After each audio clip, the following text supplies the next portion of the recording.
Ahí estamos. Bueno, ahí estamos. La clase pasada habíamos terminado con parte de Marcos, ¿no? Y habíamos hablado en la clase de qué trozo de la Biblia usar. Y era el Sermón del Monte, ¿está bien? La clase pasada, Sí, o no habíamos decidido. no. No. Marcos 1, Habíamos llegado 16, a la sanidad del paralítico que lo tiran por que sí, lo meten por el techo, ¿cierto? hasta el 2, 5 creo. Tengo Claro, anotado. si yo sigo Marcos, no me va a alcanzar las 8 clases para solo Marcos.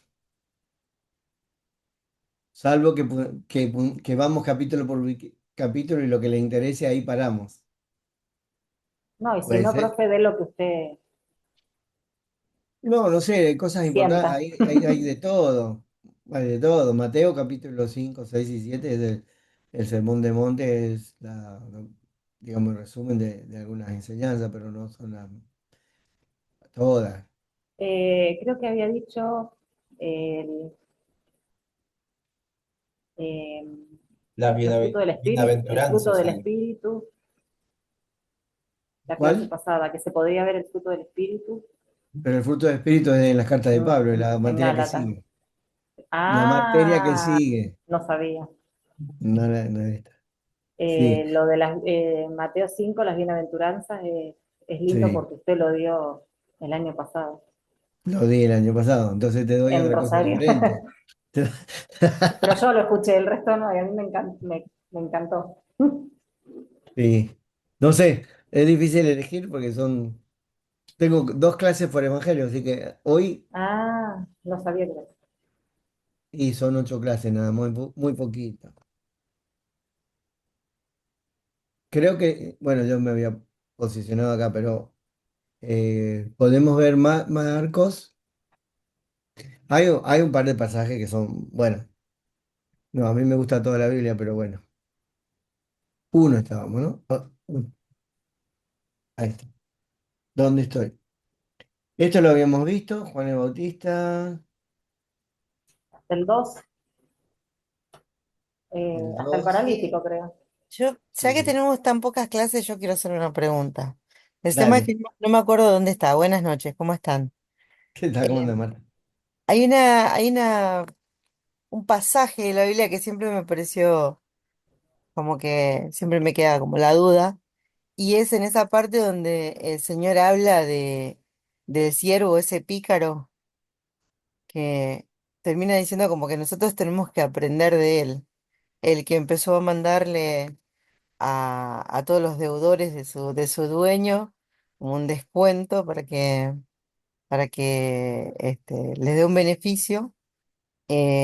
Bueno, esa parte. Son las parábolas del reino que están en Mateo. Está en la Sí, parte ahora, de Mateo. ahora me fijo bien dónde estaba, pero sí, esa parte siempre me pareció como que las explicaciones que me dieron nunca me terminaron de cerrar. Sobre las parábolas del reino. Ah, bueno, lo podemos ver si querés. Podemos hacer así, si quieren que veamos un pasaje de los evangelios, lo vemos. A, a mí, por ejemplo, me gusta 10:35, pero ahora vemos el que vos me decís. Hagámoslo así, a pedido del público. Si quieren que veamos algo, lo vemos, porque son todos riquísimos. Yo para mí, en la iglesia solo habría que predicar los evangelios, para mí, porque a veces se predican otras cosas que son secundarias, digamos. Marcos 10 igual es una cuestión de gusto, ¿no? Acá en Mateo 10:35 es un pasaje lindo sobre la petición de Jacobo y Juan a su madre, ¿no? Eh, pero bueno, a ver, lo que vos pediste, Marta, ¿dónde estamos? En Mateo, No me acuerdo, creo, creo que estaba. podcast, pero no estoy 100%. Mateo Ahora lo estoy 25 buscando. creo. ¿Me lo buscan? A ver. Ahora lo estoy Una buscando en internet. muchacha. No me El acuerdo capitán. exactamente.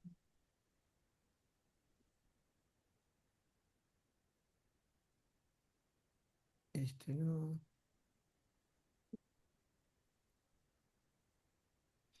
Vamos a hacer una cosa, lo busco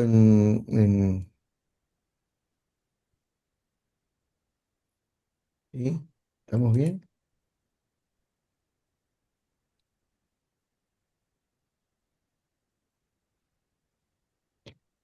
Búsquenlo, ustedes si lo pueden, a ver, ¿dónde estaba el cartel? Voy a buscar acá.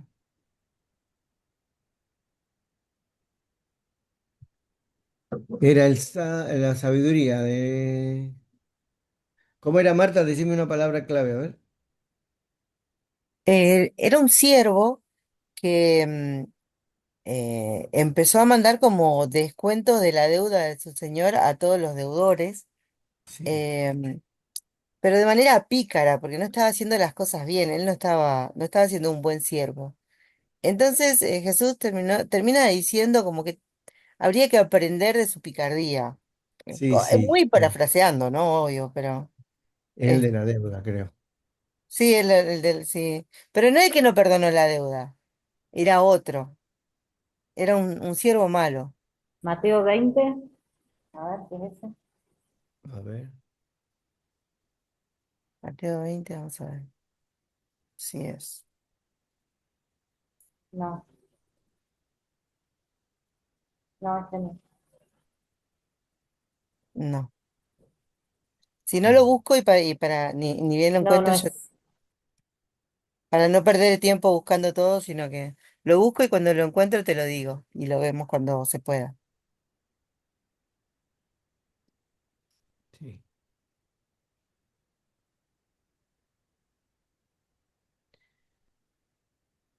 Bueno, lo vemos después entonces. Dale. Bueno, voy a hacer una repasada. Estábamos con Marcos, ¿no?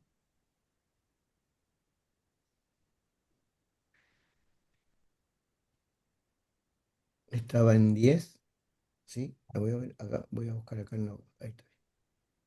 Creo ¿Sí? que es Mateo 18, 21, pero para después. A ver, Mateo 18, Después, 21. después, me parece. Bueno, ya estoy acá en Mateo. Lucas 16, ¿eh? Lucas 16 del uno Creo al que es 9. Lucas, sí, me parece que es Lucas. Lucas Lucas 16. 16 del 1 al 9. Ahí estoy. Ahí lo ven en pantalla, ¿no?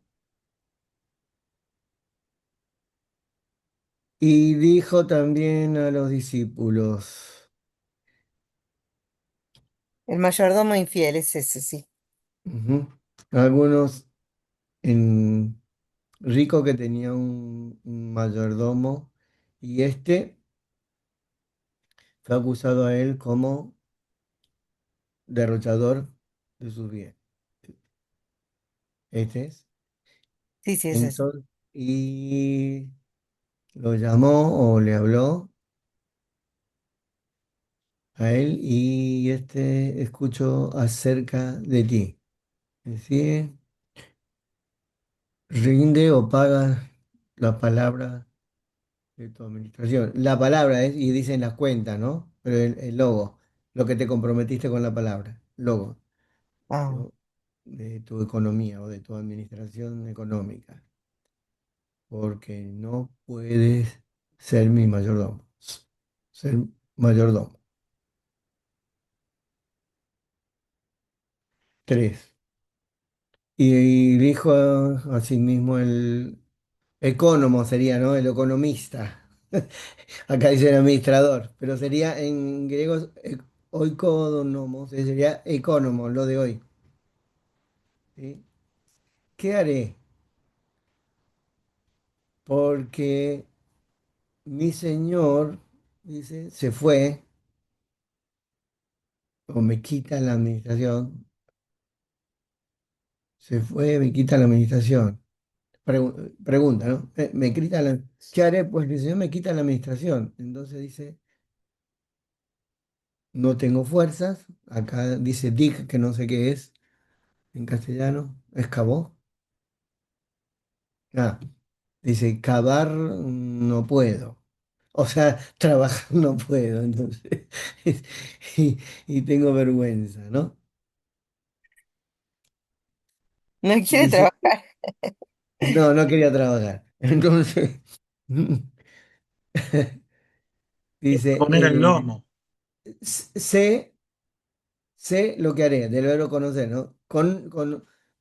Conocí lo que voy a hacer, lo que haré, para que, eh, esto es para cuando, ¿no? Whatever, metastazo, se remueva o se distribuya. Metástasis viene, ¿no? De la economía. Ujú. Cuando me distribuya o me... Metástasis viene de lo que se usa acá, ¿no? Metastasio. Me ponga a mí, fuera de la economía. Entonces, ¿qué dice? Me recibieran en sus casas. Ah, ahí está la cosa. Bien. Está la idea, ¿no? Hizo una deuda y tenía que devolverla cuando se fue. Lo que hizo fue tratar de quedar bien con la gente para cuando lo echen. Eso es. Y entonces Proscaleón fue a llamar a cada uno de aquellos, dice, a uno, cada uno sería. Entonces, fue a llamar a uno por uno sería, de los deudores, de su mismo señor, y le dijo al primero, ¿cuán grande es tu deuda con mi señor? Co- sí, dativo, entonces, con mi señor, pregunta. Y él le dijo, 100 barriles de aceite. Y él le dijo a él, recibe tu escritura o serían factura, pone, ¿no? Grámata es escritura, como el pagaré. Y siéntate rápidamente para escribir 50. Entonces le debía 100 y le cobra 50. Y después a otro le dijo, a ti, sí, el total de tu deuda. Y él le dijo, 100 medidas de trigo, ¿sí? Bolsa o medidas de trigo. Y entonces le dice, recibe tú la factura y escribe 80. Le baja la deuda, ¿no? Y dice, elogió el señor al economista de injusto porque prudentemente hizo que los hijos de este hombre, sería de este mundo, de esta edad, ¿sí? Esto más prudente sobre los hijos de la luz. Acá fronimoteroi, froneo es es el proceso mental, o sea, el sentido del funcionamiento cerebral. Y acá dice fronimoteroi, entonces fronimus, entonces sabio para pensar y para razonar. Y Júpiter es sobre los hijos de la luz, ¿sí? En esta generación semejantes son. Así dice.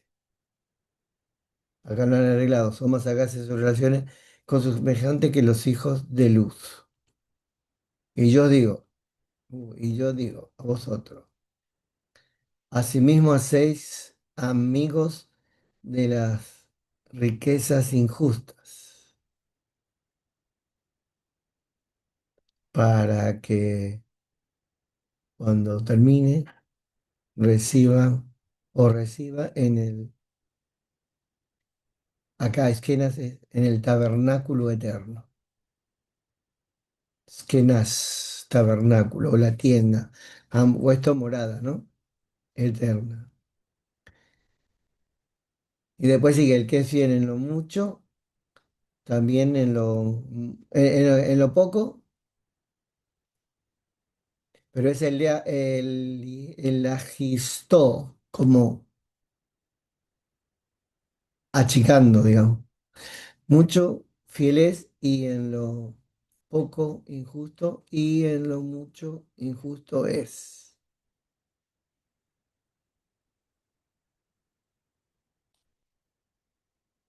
Por tanto, si no habéis sido fieles con las riquezas, con las injustas riquezas, Mamona, que sería riqueza, es el dios Mamón, que es de la prosperidad y todo eso.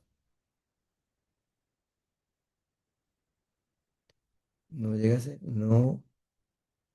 Sí. Bueno, ¿cuál es el tema acá que te preocupa? Porque Jesús lo va a usar en el contexto. Es decir, le debemos mucho al Señor y nosotros, como administradores de esas deudas al Señor, le bajamos esa deuda a los demás. Eso es lo que hizo el economista injusto, ¿no es cierto? Administraba la riqueza de su Señor.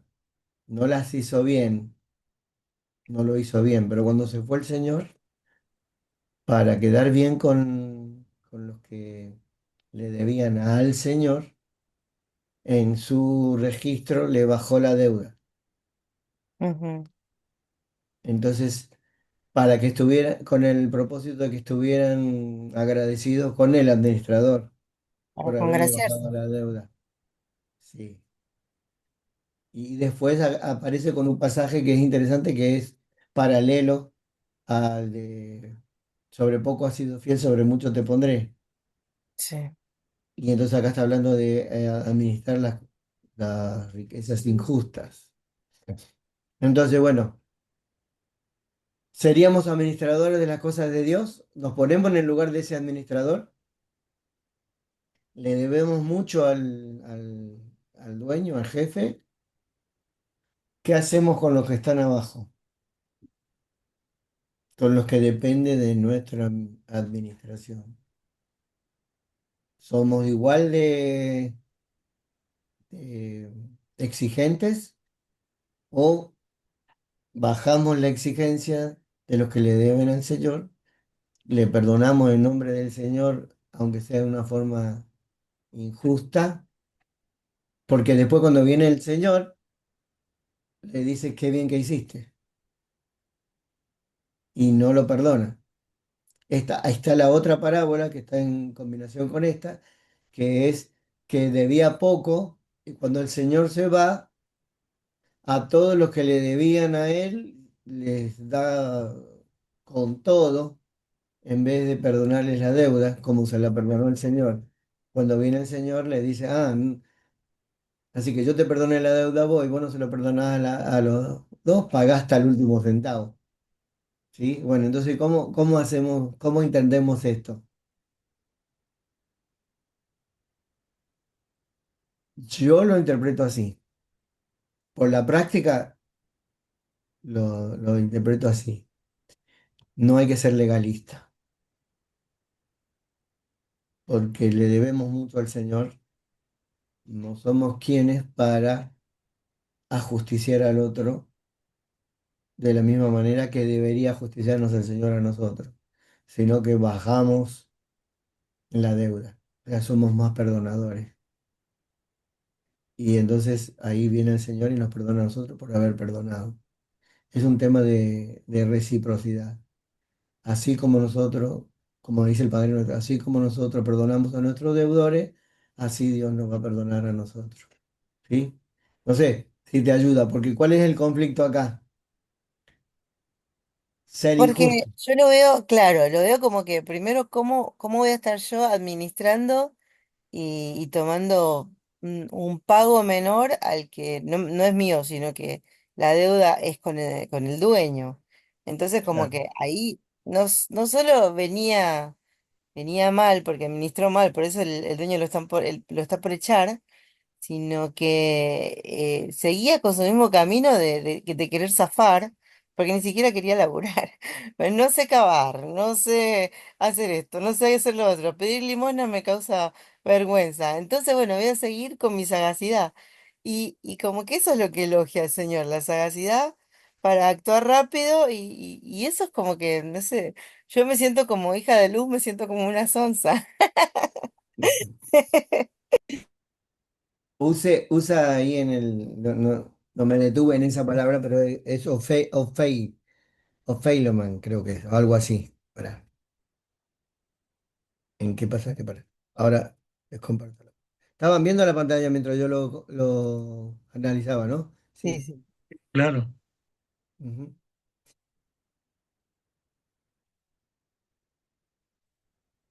A ver si estoy bien.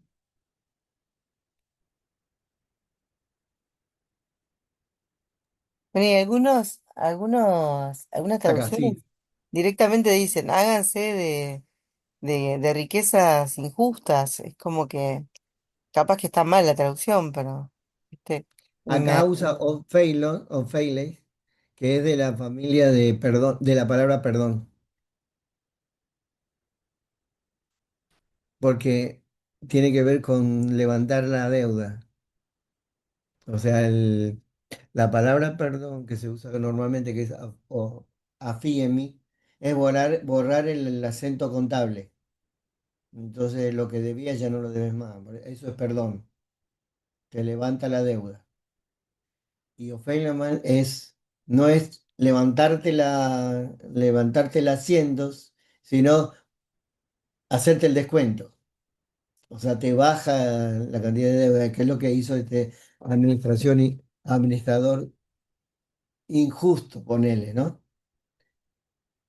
Ahora, si yo lo pongo en la cuestión de que es bueno ser injusto, no estoy entendiendo la parábola, me parece a mí, porque acá tengo una deuda grande con mi Señor, ¿no? Voy a perdonar a los otros para que los demás me reciban cuando el Señor me eche, me quede sin nada. Entonces, ahí está lo que destaca en esto, que es la astucia. Igual es un pasaje difícil de entender, ¿no? Es sí. difícil de entender. Es difícil, porque no justificaría que uno haga cosas equivocadas. Eh, no te digo, hace 30 años que lo leo y sigo sin entenderlo. En algún momento el Señor me va a dar sabiduría para entender. ¿Y cuáles son las explicaciones? Em, Hubieron diversas a lo largo realmente desde que soy chica lo leo y desde que soy chica no lo entiendo. Em, pero, bueno, digamos, la perspectiva que vos le das no me la dio nunca nadie. Así que es un tema a analizar, Mm, porque tiene sentido, tiene algún sentido, sí. Para mí hay que perdonar a los demás, así como el Señor me perdona a mí. Porque la palabra perdón es eso también, está de la misma familia. Entonces, eh, yo lo veo de mi experiencia pastoral. Por ejemplo, me ha pasado que hay gente que ha tenido una mala vida, muy mala vida, se ha entregado al Señor, ha cambiado y después de haber cambiado se vuelven implacables con los demás. Ah, sí, eso es terrible. Sí, entonces se han mandado grosas, cosas bien fuertes y grosas, pero después no perdonan ni una a nadie. Mm, Entonces, me parece que así como tenemos una gran deuda con el Señor, porque el Señor nos ha perdonado a nosotros lo que nosotros le debemos ser perdonadores para los demás. mm. No podemos, bueno, así que ahora me van a echar a mí, yo les cobro de más para yo poderle pagar a mi señor. No podemos cobrar de más. Mm. La astucia está en cobrar de menos. De hecho, cuando viene el señor en la parábola lo perdona. Y exalta lo que hizo, ¿no? Sí, lo alaba. Él lo alaba, claro. Entonces, está bien. Es, por eso, contrastando con la otra, de que debía una suma pequeña, o sea, en comparación. eh, no, Era una suma grande. sí, en la parábola era la deuda grande, sí, tenés razón. Sí, Era grande, grande la deuda y el Señor se la perdona. sí. Después sale y no le perdona a ninguno a los otros. Que eran más pequeñas las deudas, claro. Claro, entonces no, no. Ahora después viene el Señor y no te perdona ninguna a vos, porque vos no lo perdonaste a los que te debían menos. Es un tema de perdón, me parece a mí.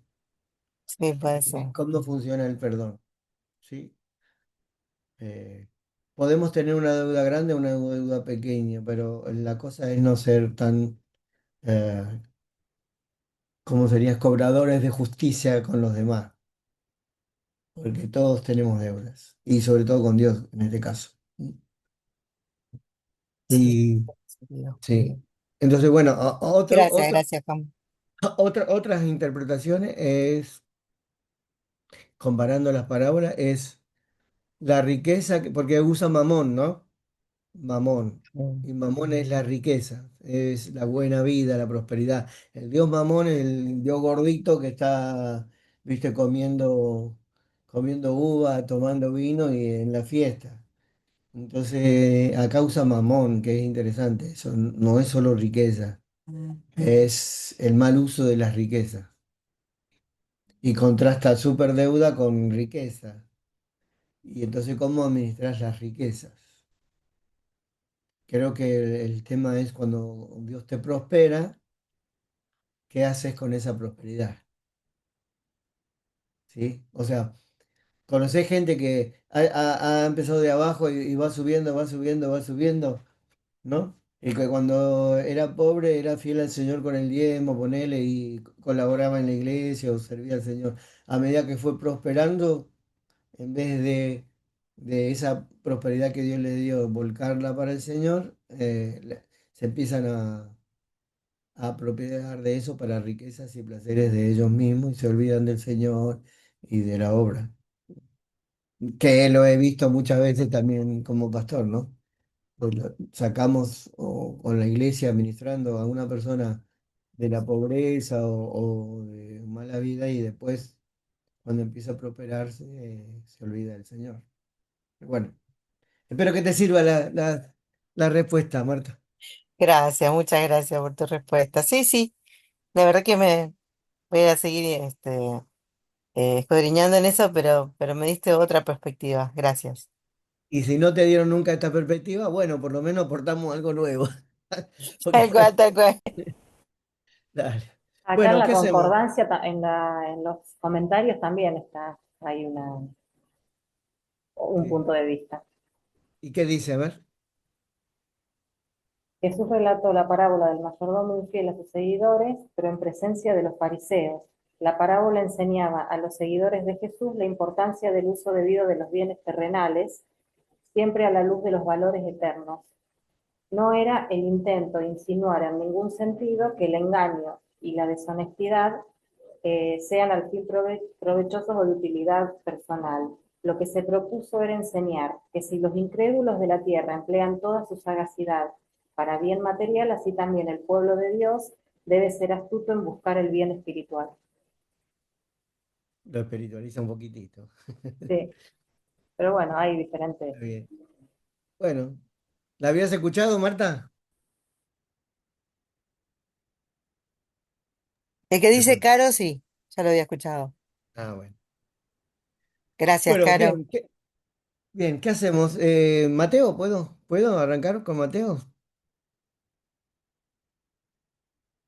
Mateo 5. Esto Sí, me va a llevar Pero sí, claro que sí.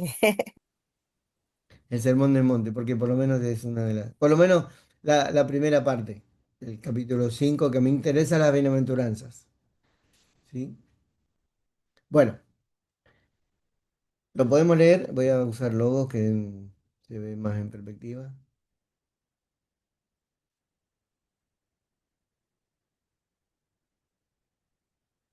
Ahí estoy. ¿Mm?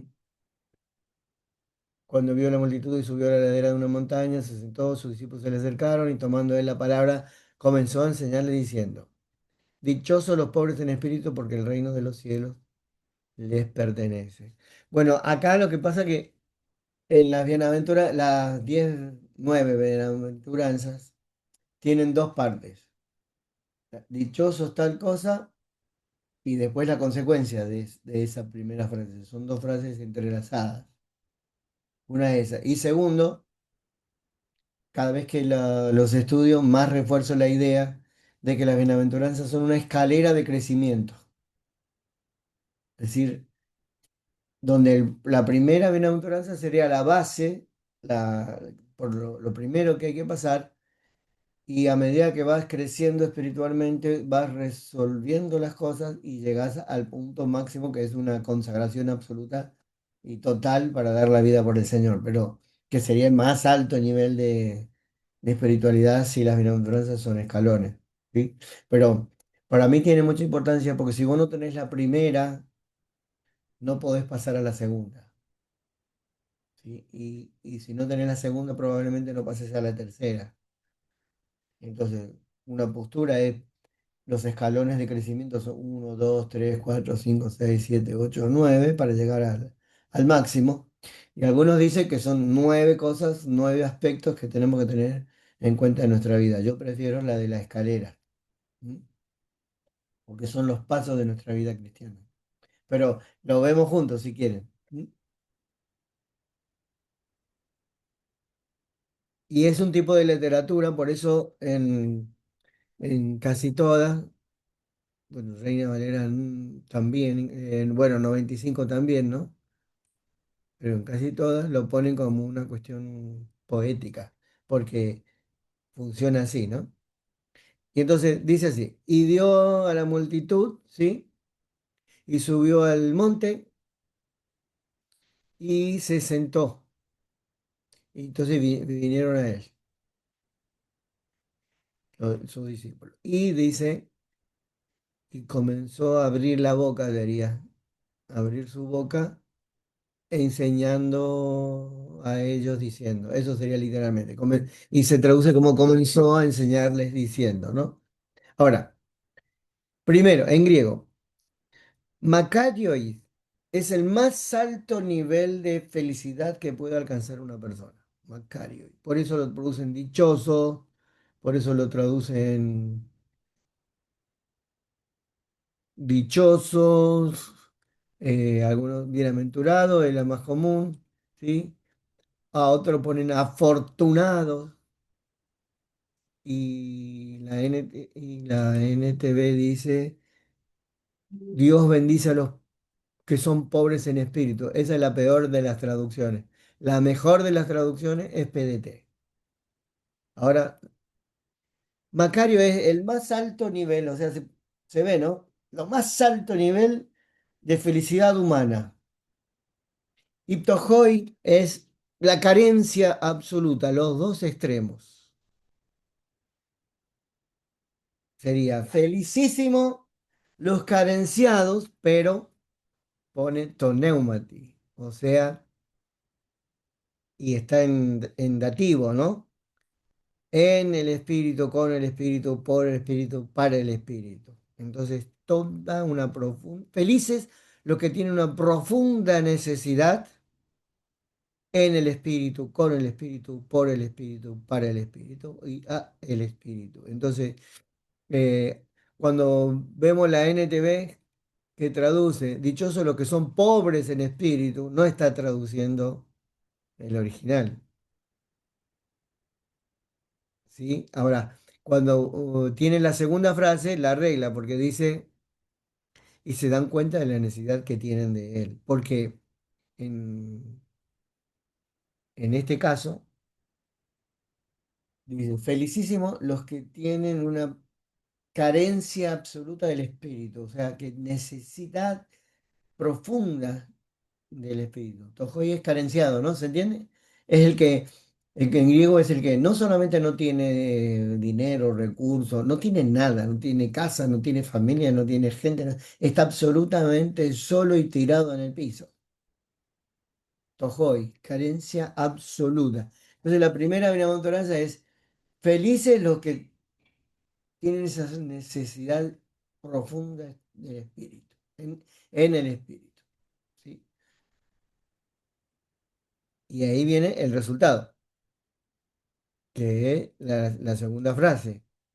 Dice, porque de ellos es el reino de los cielos, que es la terminología que usan eh, en los evangelios, especialmente Mateo, que usa el reino de los cielos y el otro usan reino de Dios, ¿sí? Pero usan reino de los cielos, que es realmente esa es la terminología que hay que tomar en cuenta, sumada a la de Juan que usa vida eterna, ¿no? Así que cuando veo esta bienaventuranza, es el primer paso. Sentir o tener una profunda necesidad espiritual del espíritu, porque así es como se entra en el reino de los cielos, porque ahí es cuando te entregas tu vida y recibís el Espíritu de Dios, que es siempre un tema en todas las congregaciones, en todas las denominaciones, en qué consiste la experiencia espiritual.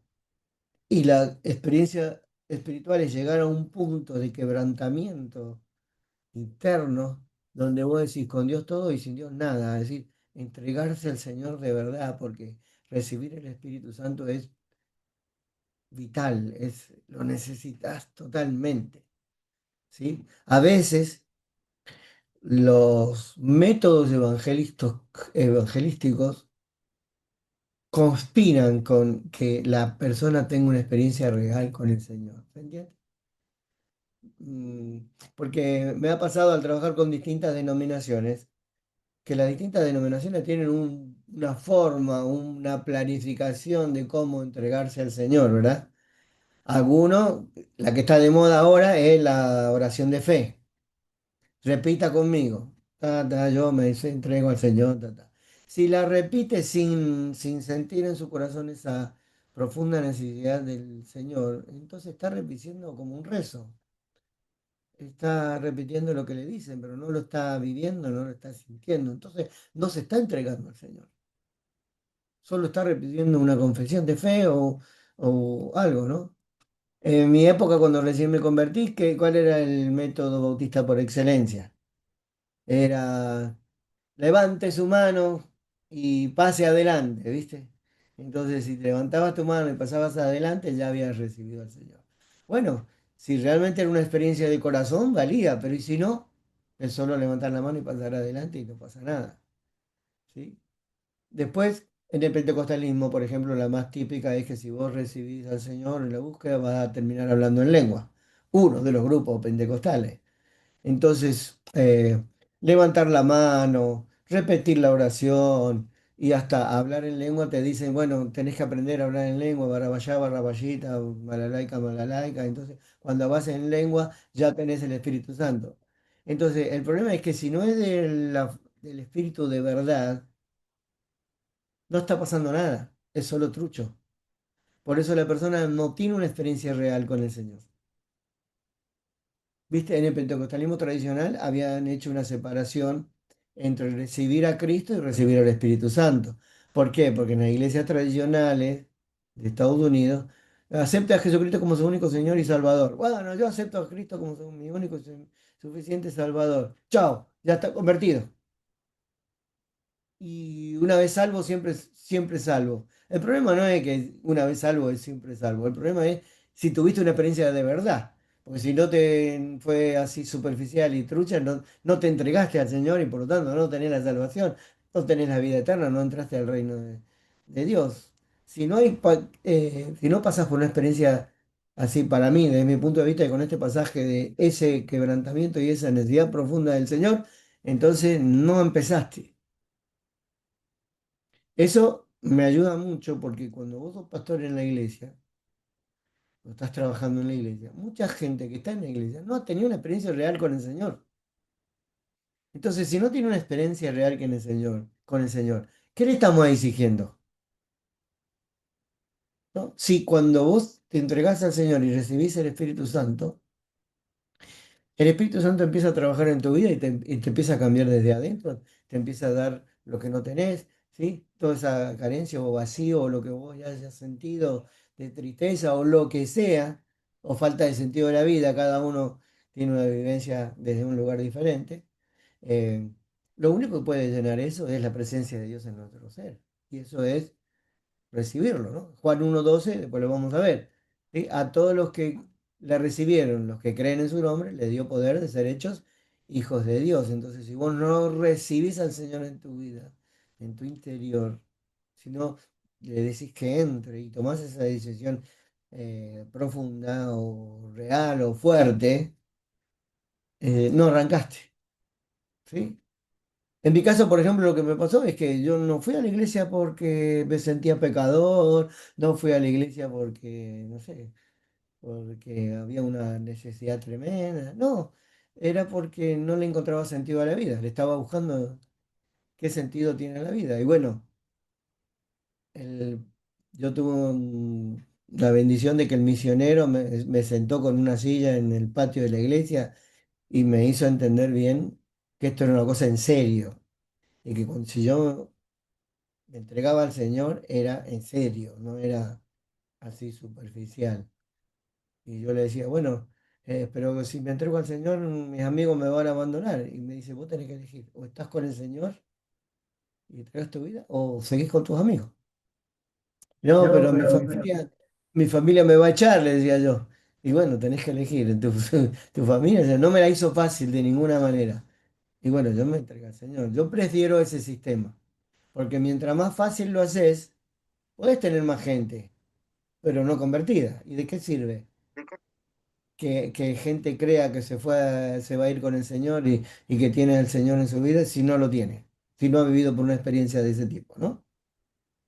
Después es importante porque mucha gente puede tener recursos, buena posición, estudios, ser buena persona, pero siente un vacío en su vida y en su corazón que no sabe qué es lo que le pasa.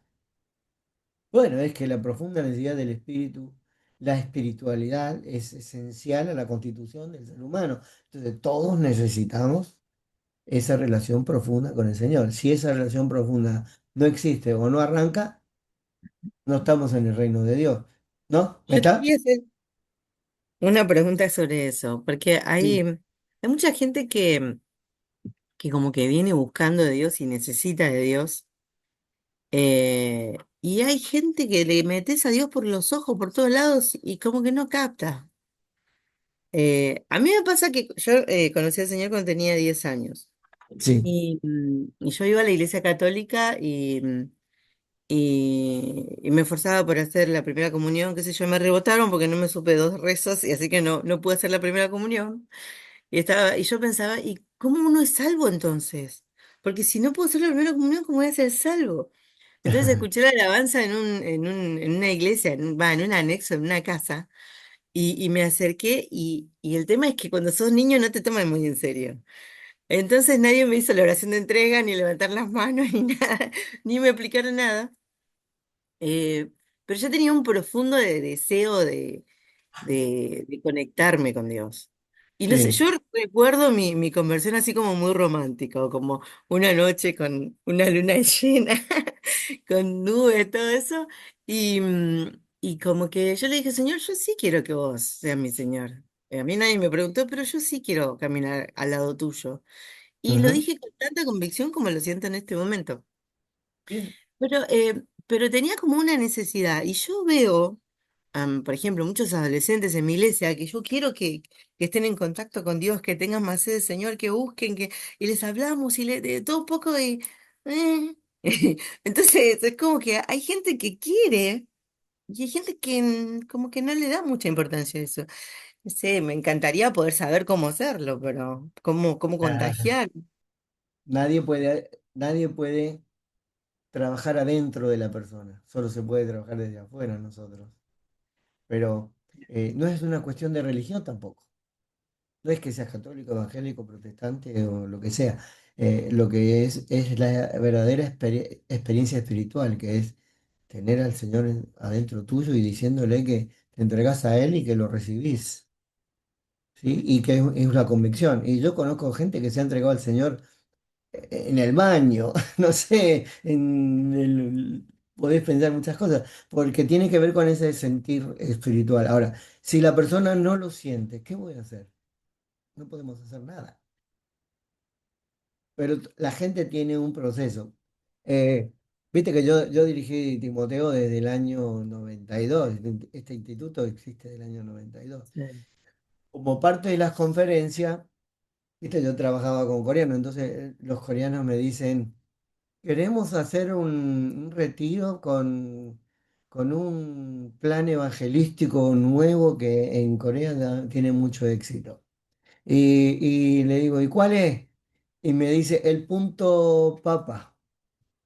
El punto papa, digo, ¿qué es eso? Es una locura, el punto papa. ¿Qué tiene que ver el punto papa con evangelismo? Y me dice, se hizo famoso por esto, porque el que estaba hablando de hablarle del Señor y de las cosas espirituales a la persona que esté preparada para aceptarlo o que lo necesite o que lo quiera recibir, ¿no? Entonces, el punto papa es cuando vos hervís las papas, ¿viste? Las hervís a las peladas, las metés en la olla. Y entonces, ¿cuándo es el punto de sacarla? Cuando vos pones el tenedor y está blandita. Si está dura, todavía no está. Entonces decía que ese evangelismo te enseña a hablarle a las personas que están receptivas, a las que quieren recibir la palabra, a los que quieren aprender, a los Mm, que sienten esa necesidad. Por los que están duros no podés hacer nada, bien. porque están crudos. O sea, ahora, yo Sí, estoy absolutamente convencido y que todos nosotros, como seres humanos, constitucionalmente necesitamos la espiritualidad y necesitamos el Espíritu de Dios. Entonces, en algún momento las personas van a vivir esa necesidad. Por ahí no saben lo que les falta, por ahí otros sí, ¿no? Ojalá gente como vos, Marta, que la tenía clara del principio, que tenía esa necesidad, ¿no? Pero bueno, los adolescentes, algunos sí, otros no, los jóvenes sí, algunos no, los viejos, algunos sí, otros no, no sé, hay que esperar. Y cuando estén receptivos, entonces poder hablarles de lo que para nosotros es tan importante y que vemos en la palabra. hay que Con esperar al punto respecto papa. al punto papa, así que estén listo. Porque si vos lo pinchás a uno que está la papa dura, está cruda, no pasa nada. Tiene que estar a punto, ¿no? Y bueno, aunque el nombre al principio pareció ridículo, después tiene mucho sentido porque el tema de que a veces nosotros en nuestra desesperación para que la gente tenga al Señor o lo reciba, nosotros nos apuramos, hablamos de más, presionamos. ¿Viste? A mí me pasó que yo recién me había entregado al Señor, era nuevo, ¿viste? Yo quería que mi mamá se entregara al Señor y viviera lo mismo que uno estaba viviendo. Y le dije, mamá, acepta al Señor si no te vas a ir al infierno. Una locura. Falta de sabiduría total en ese momento, ¿no? Y bueno, y después siempre cuento cómo se convirtió mi mamá. Mi mamá se entregó al Señor, pues estaba en su casa, yo era pastor de la iglesia del pueblo y habíamos venido una delegación de Chile, ¿no? Y una hermanita simple que venía con su bastoncito, que caminaba casa por casa para intentar predicar al Señor. ¿Viste cómo se hacía casa por casa en esos momentos? Le tocó la casa de mi mamá. Y cuando le dice, y le dice lo que estaban haciendo, y si aceptaba este, que le hablara del Señor, porque somos de la iglesia bautista donde Carrasco es el pastor, y mi mamá le dijo, sí, es mi hijo. La hizo pasar y esta hermana lo llevó a los pies del Señor, a mi mamá. ¿Entendés? Y yo había intentado infructuosamente varias cosas, pero bueno, estaba que esta hermana que vino de Chile, Isabel me acuerdo que se llama. fue la que le habló a mi mamá aceptó, ¿viste? Bueno, es así. Bueno, ¿estamos de acuerdo? Porque de ellos es el reino de los cielos, o sea, entrás al reino de los cielos después de que tenés esa profunda necesidad de espíritu. Y es así. Algunos dicen que no es solamente el punto de partida, sino que durante toda nuestra vida, desarrollo cristiano, hay momentos en que a veces nos apartamos o no, no tenemos una relación profunda con el Señor y entonces volvemos a sentir esa necesidad de volver al Señor y estar con el Señor, ¿no es cierto? Pero una vez que lo recibiste es como nacer de nuevo, entonces al nacer ya el desarrollo es, eh, ¿cómo sería? El desarrollo es inevitable. Es más, el desarrollo tiene que venir, tiene que haber un crecimiento. Si hay una experiencia real, desde mi punto de vista, la explicación para mucha falta de crecimiento de la gente o mucha falta de perseverancia a pesar de algunas dificultades o de algunos bajones o de algunas caídas, digamos, por decirlo así, en ese lenguaje, es porque no están convertidos de verdad. Entonces, por más que tengas un alejamiento de Dios, esa necesidad profunda de Dios tiene que estar. ¿Mm? Está claro, ¿no? Bueno, una tarea que ustedes van a hacer es hacer la escalera. Entonces, el primer escalón, la primera bienaventuranza. Y si lo tienen en su vida, ¿no? Porque a veces, por ejemplo, te encontrás con hijos de creyentes, ¿no? Que se han criado en la iglesia a veces. Y le han pasado adelante, lo han bautizado, qué sé yo, han hecho las confesiones de fe, no sé, o han sido bautizados en el catolicismo, han hecho la primera comunión, han hecho la confirmación o lo que sea, pero no tienen una experiencia real con el Señor. Bueno, hay que pasar por esa experiencia, porque te pueden educar de cómo debe comportarse el cristiano, digamos, y aprender las reglas de ser cristiano y ser bueno, pero no tener una experiencia con el Señor. Y tiene que pasar por ahí. ¿Mm? Entonces me acuerdo de una clase patente donde alguien me dice, ¿cuál le parece a usted que es el momento que yo me convertí al Señor? ¿Cuando hice la confesión de fe y me entregué? ¿O cuando me quebranté años después y ahí dije, bueno, desde hoy sí o sí lo voy a seguir al Señor? ¿Qué les parece a ustedes la contestación? Es ese día del quebrantamiento, no fue allá, ni siquiera cuando se bautizó, sino en el momento que tuvo esa crisis y decidió seguir al Señor sí o sí. Ese es el momento que se entregó al Señor, de verdad.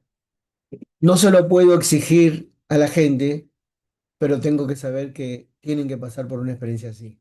Aunque sea suave, aunque sea crisis de existencia y no llore o lo que sea, porque, viste, hay distintas intensidades, tiene que tomar esa decisión de seguir al Señor y de recibirlo. ¿Mm?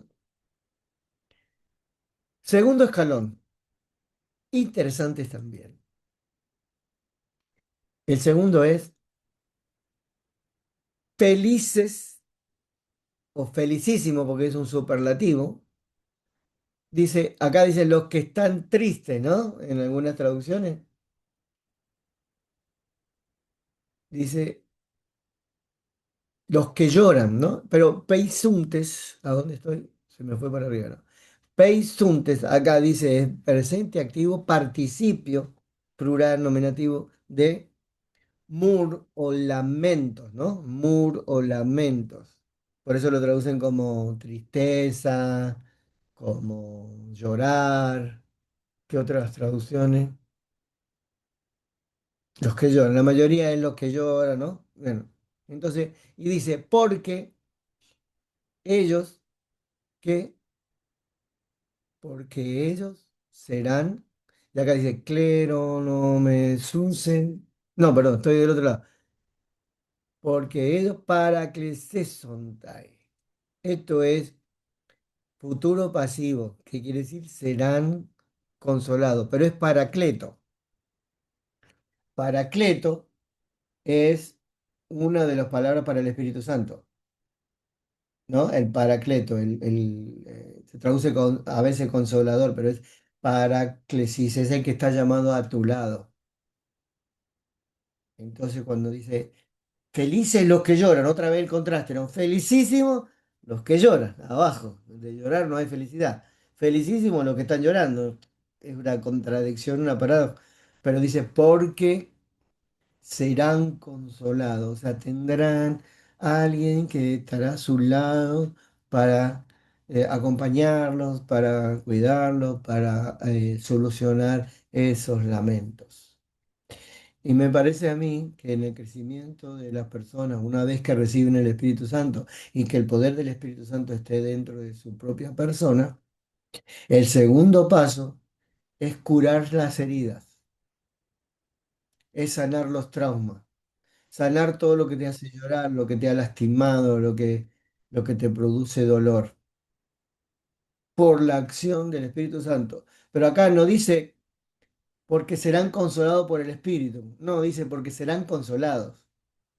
Entonces no es solamente el Espíritu Santo, no solamente la acción del Espíritu que ya está en el primer escalón, sino segundo, es porque tendrás gente que te acompaña. Y eso tiene que ver con la inclusión en una comunidad de fe, en una iglesia, ¿no?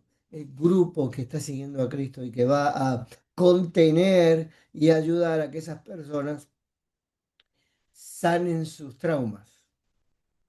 Que ese es el otro punto.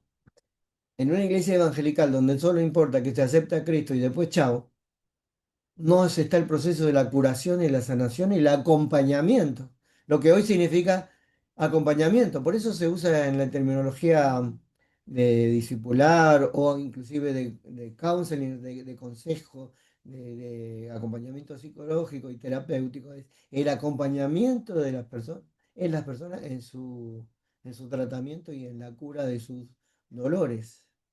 Entonces, después de entregarse al Señor, tiene el proceso de curarse, de crecer, de sanar, ¿no? De dejar de llorar. ¿Por qué? Porque el infierno en la Biblia es descrito como un lugar de lloro. No puede ser. Una cosa es que lloremos, de vez en cuando lloramos porque tenemos dificultades, porque pasamos por momentos difíciles, ¿no? Porque tenemos sentimientos. Y una cosa es ser llorón.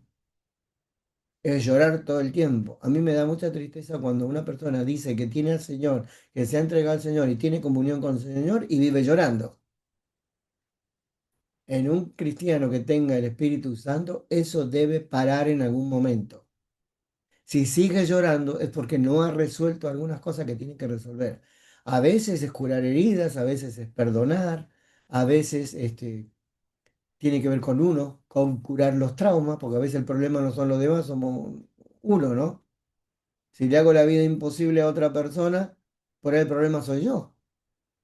Entonces, el segundo paso es entrar a curar las heridas, los dolores, tus tristezas, lo que te hace llorar.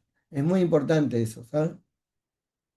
¿Sí? A veces se entregó al Señor, ¡ping! Ya está dentro. ¿Y, y ahora? Tiene que venir todo el proceso de curación, ¿no? Una iglesia sana, una comunidad de fe, debería tener ministerio, servicio, acompañamiento para que la persona sane las cosas. Nosotros muchas veces solo hacemos énfasis en lo que está mal, ¿no? Ya no hagas tal cosa, ya no hagas tal otra. Pero a veces lo que necesita es también más profundidad en el sentido de que necesitan solucionar sus traumas, sus dolores. ¿Sí? ¿Me entiendes dónde voy? Es importante.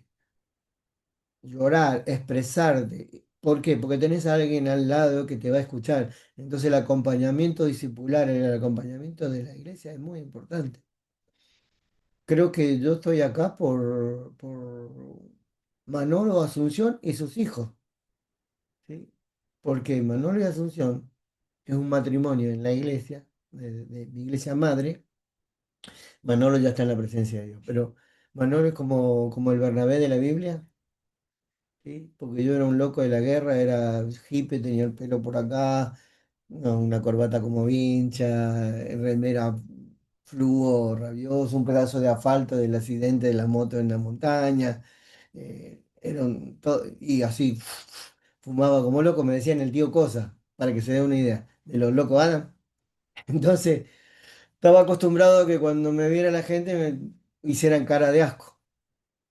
Pero cuando fue a la iglesia, Asunción y Manolo me contuvieron, me aceptaron. Yo venía de familia no creyente, familia no practicante de nada, entonces, buena gente, pero no conocían el camino del Señor ni nada. Entonces, éramos cuatro los que nos habíamos entregado al Señor, cuatro jóvenes, ¿sí? Uno peor que el otro. Entonces, eh, ellos, Manuel y Asunción, nos recibían en su casa, nos daban de comer, nos escuchaban horas y horas y horas, y nos quedábamos ahí a dormir, y cuando teníamos problemas o queríamos consejos, íbamos ahí, y Manolo y Asunción nos escuchaban, nos escuchaba. Tengo una anécdota que yo me despertaba en medio de la noche diciendo, agua más, y venía mi mamá y me daba agua. Me había acostumbrado de niño así. Y un día me despierto a la noche y digo, diciendo, seguro estuve diciendo dormido, agua más, y, porque en mi familia hay sonámbulos. Entonces, cuando abro los ojos, no era mamá la que me estaba dando agua, era Asunción la que me estaba dando. Entonces, esa familia me discipuló, me contuvo, me escuchó todas mis locuras, hasta que me encaminaron y soy pastor por eso. Y seguí en el Señor por ellos, ¿no?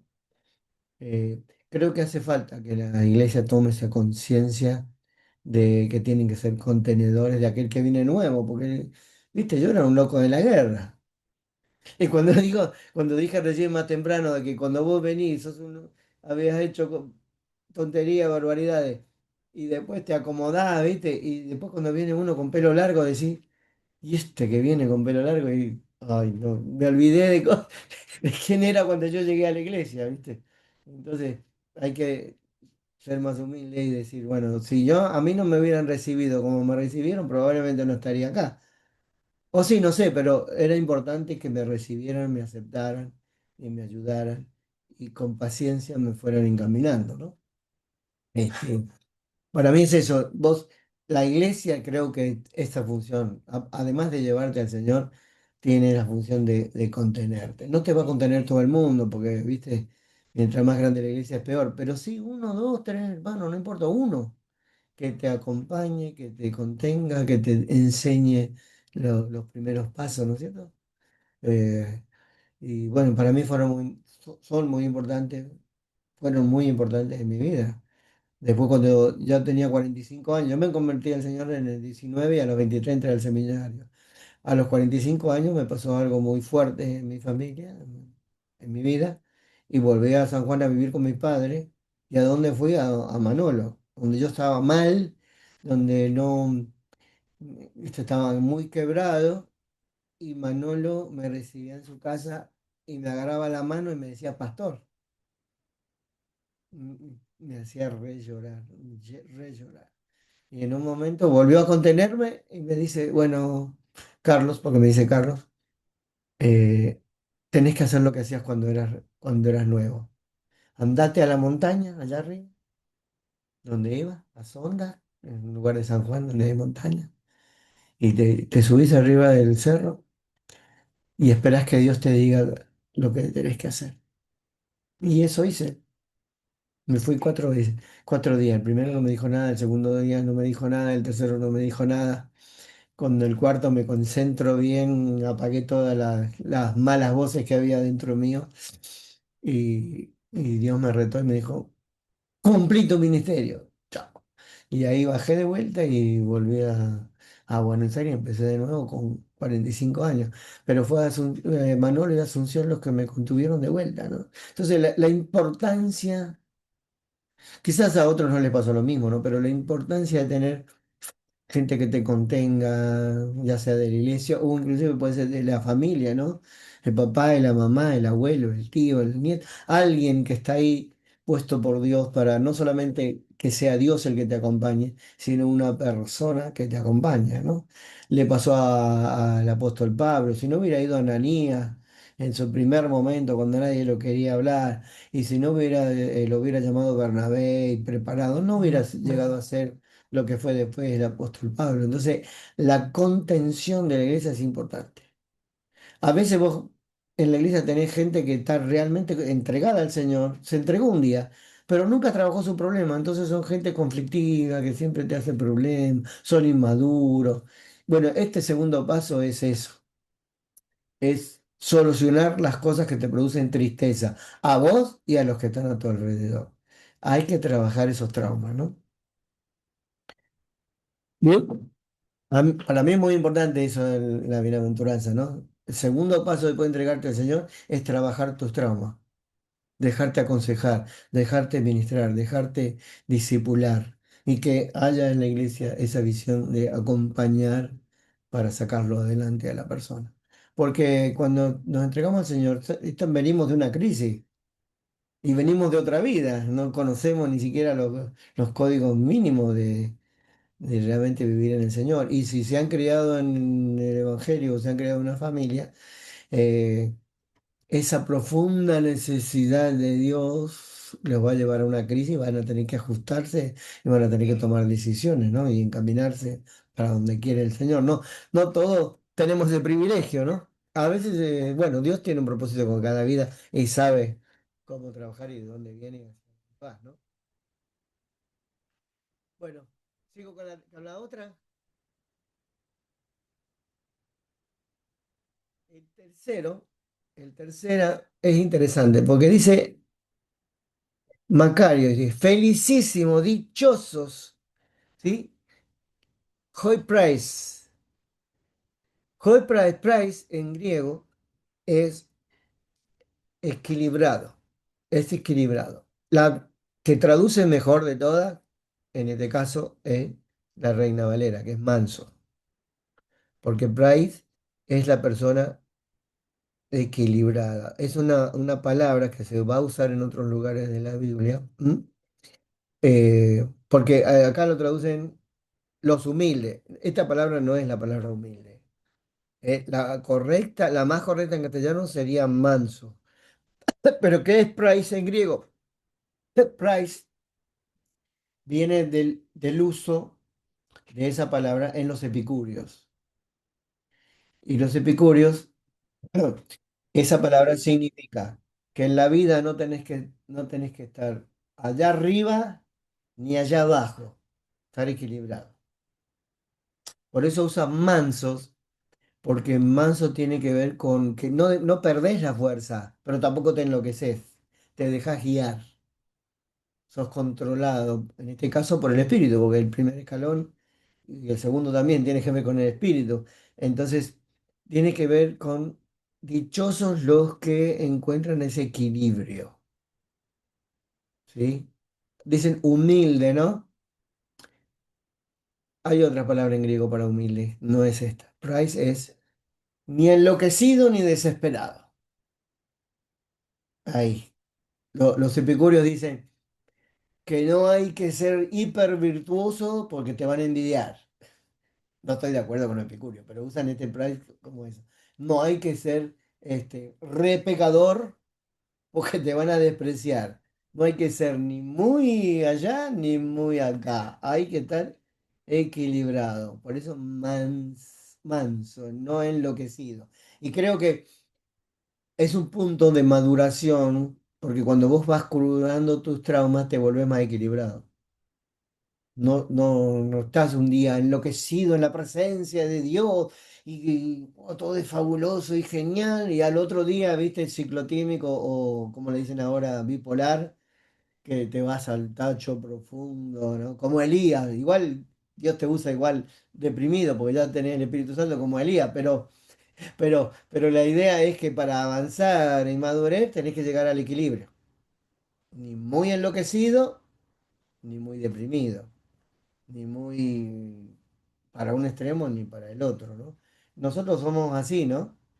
Pero no uno para arriba y otro para abajo, así, ahí estás en paro cardíaco o tenés una arritmia terrible. Entonces, manso es equilibrio, controlado, ¿sí? Obviamente, manso viene de la palabra de, por ejemplo, una vez yo compré a mí me encantan los caballos, y cuando era adolescente compramos, junté plata, un amigo bueno, la cosa es que criamos miles de pollos en los galpones que nos habían prestado y todo, para juntar plata para solo comprarme un caballo.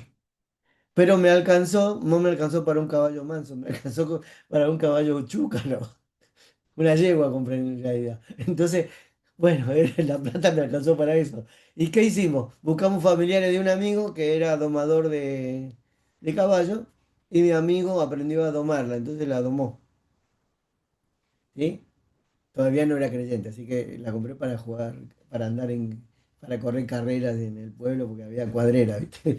Bueno, entonces el asunto es que la yegua no perdió su fuerza, pero se dejaba controlar. Y se dejaba controlar solo por tres personas. Pascual, que la avanzó, yo que era el dueño, y mi amiga Graciela, que era cara dura y se subía. De hecho, en Facebook, si usted entra en mi historia, va a ver en el fondo superpuesto el templo de mi iglesia madre y una yegua y una chica cabalgando ahí, que era mi yegua y mi amiga que estaban ahí. Entonces, no perdió la fuerza, de hecho ganábamos la carrera de largo, la de largo, pero se dejaba controlar, no por todo el mundo, por algunos. Entonces, ese es el concepto de mansedumbre y de praise, es decir, controlado y equilibrado y dejarse manejar por el Señor, que es importante que ni en las buenas ni en las malas uno abandone al Señor, ¿no? Como dice Pablo, todo lo puedo en Cristo que me fortalece. He aprendido a tener abundancia como a pasar necesidad, pero siempre ahí. Eso es, por eso necesitas tiempo, ¿no? Necesitas tiempo. Y la otra parte de la bienaventuranza, ¿cuál es? Porque ellos, hoy se me va, porque ellos recibirán la tierra como herencia. Y acá aparece la tierra prometida.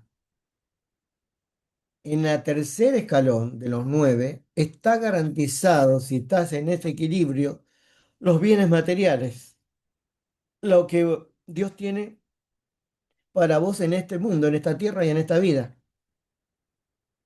¿Sí? Entonces, es interesante, porque felicísimos los mansos, los que están controlados, los que se dejan controlar, porque heredarán la tierra, o sea, están en condiciones de recibir lo que Dios ha preparado para nosotros en esta tierra. Con el concepto bíblico de tierra prometida, ¿no es cierto? De esas bendiciones que Dios tiene preparado para esta vida, con donde te dan las condiciones de prosperidad, digamos, terrenal, de las posiciones básicas para que vos puedas vivir, tu casa, tu auto, tu computadora, lo que vos necesites, la tierra prometida. Y es una tierra siempre con la riqueza de Dios, donde fluye leche y miel, o sea, algo bueno.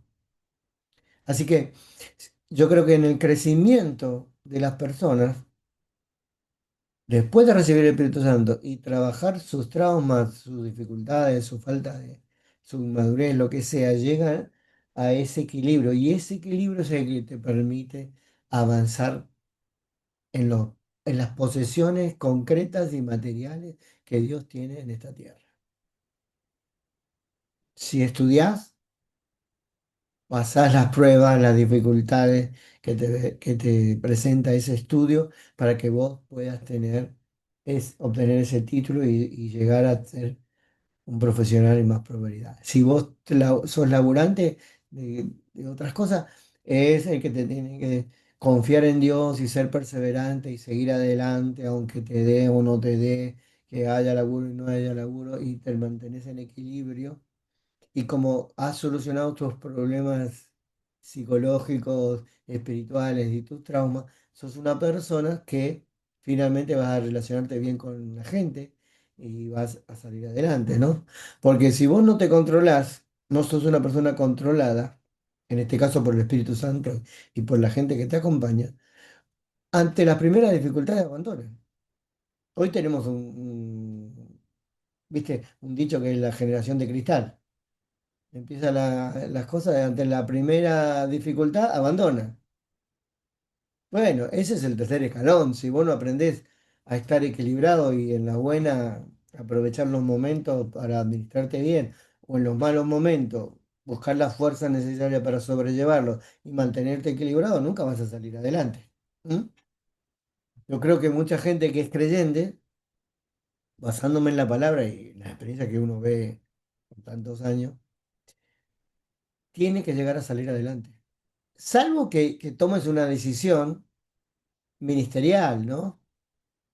Nadie se hace millonario por hacer un ministerio honesto y sano. Puede que sí, puede que no, pero si vos tomás una decisión de llamado al Señor y sabés que ahí no vas a tener recursos económicos, bueno, es una decisión personal, pero estás en el reino de los cielos, estás controlado, Dios te controla. Lo que es tu herencia no es lo terrenal, sino es lo espiritual, como los levitas que no tenían tierra, no tenían posesiones, no tenían herencia ni nada, pero eran suministrados por Dios todos los levitas y toda su familia para poder salir adelante, ¿no? Por ejemplo, uno sabe que si es pastor medianamente honesto y hace bien la cosa, no espere un gran sueldo. Algunos sí, pero bueno, es la lista de Hebreos capítulo 11, ¿no? Hacé lo que Dios te dice. Y si no hay herencia acá, y será herencia allá. Ahora, la tercera bienaventuranza dice, dichosos los que han encontrado ese control de Dios sobre su vida y ese equilibrio, porque van a recibir lo que Dios tiene prometido para ellos en esta tierra. Absolutamente seguro de eso. Y muchas veces tiene que ver con que se cumple lo de la tierra prometida, ¿no? Cosecharás lo que no sembraste, habitarás donde no construiste. Yo creo claramente en las bendiciones de Dios. Y si no uno lo administra bien o se enloquece, entonces ahí es donde perdés. Pero si estás en control de Dios, tiene que haber prosperidad. Puede ser que haya momentos muy difíciles, claro. De eso se trata, aprender a estar controlado, ¿no? Porque si todo te va bien, vivís enloquecido. Pero ¿a quién le va bien todo el tiempo? ¿Conocen a alguien que le va bien todo el tiempo? Preséntenmelo, porque generalmente en la vida hay altos y bajos. Entonces, si aprendes a estar controlado y a sobrellevar los momentos de dicha o de tristeza, llegarás a ser próspero en esta tierra. ¿Mm? ¿Qué opinan ustedes? Era tercera bienaventuranza. Algunos piensan que van a alcanzar la prosperidad después de tanto, de qué sé yo, por tener fe. No, acá está muy claro. El Espíritu Santo te hace entrar al reino de los cielos. El segundo escalón es curar y dejarte curar tus heridas, tus traumas, tus inmadureces y otras cosas. Y el tercero, aprendes a confiar en Dios, aprendes a estar equilibrado, ¿no? A dejar que Dios te controle tu vida en las buenas y en las malas. Y finalmente viene la prosperidad y la salida. Para la próxima, el lunes, seguimos con las otras bienaventuranzas. ¿Está bien?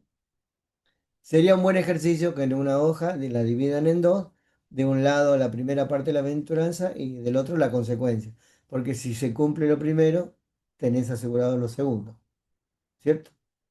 Felices, dichosos, bienaventurados los que tienen esa pobreza espiritual, los que tienen esa necesidad espiritual, porque de ellos el reino de los cielos, entras en el reino de los cielos, ahí estás salvo, has nacido de nuevo, tenés la nueva vida y la vida eterna, o como lo quieras llamar. De modo que si algún está escrito, nueva criatura es, las cosas viejas pasaron, aquí son todas hechas nuevas. El segundo paso es trabajar tus dificultades, tus problemas, tus lastimaduras, lo que vos te han lastimado y lo que vos lastimás. Y el tercero, alcanzar ese equilibrio y esa seguridad en Dios para que Dios te pueda ofrecer todo lo que tiene para nosotros en esta tierra, ¿no? Amén. Bueno, espero que les haya servido la clase. el lunes que viene con la cuarta y seguimos, ¿no? ¿Mm? Amén. Gracias por su paciencia y Muchas compartir. gracias. Nos vemos el lunes. Bendiciones. No encuentro el cursor. Ahí está.